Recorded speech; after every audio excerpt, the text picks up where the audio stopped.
Hello Vies amazing chefs, welcome back to my channel Vies Cookworks. We will be making today beef siomai.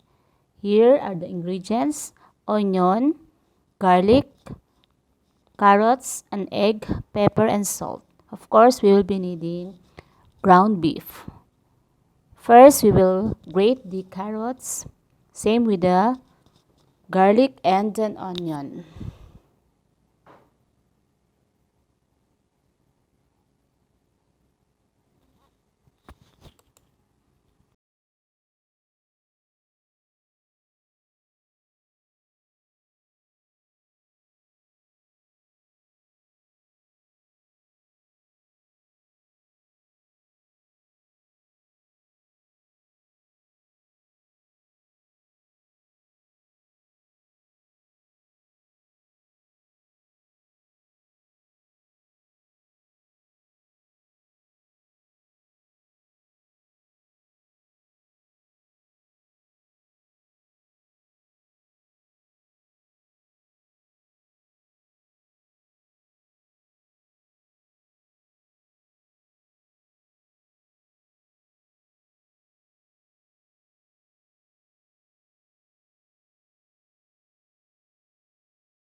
In a mixing bowl, we will now add our ground beef, okay, carrots, onion and garlic.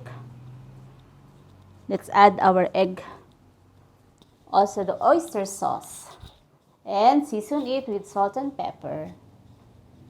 Just mix them all together.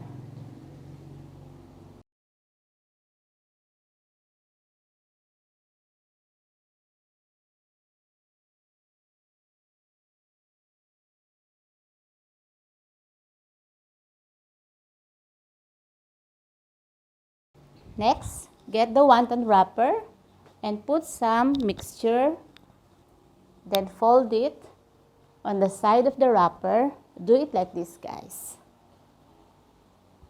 And then press it down and flatten the down part.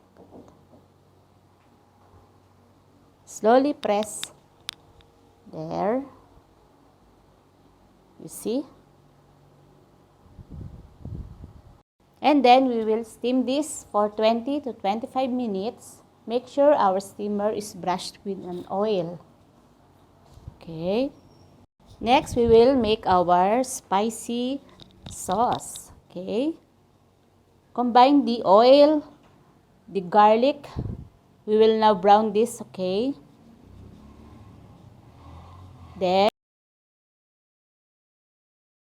combine it with chili pepper and soy sauce and partner this with lime. Enjoy!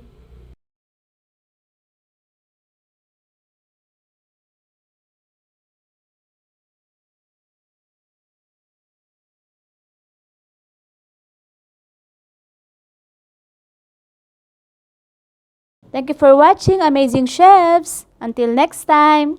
For those who are new to this channel, don't forget to please subscribe to Vies Cookworks. Until next time. Bye-bye.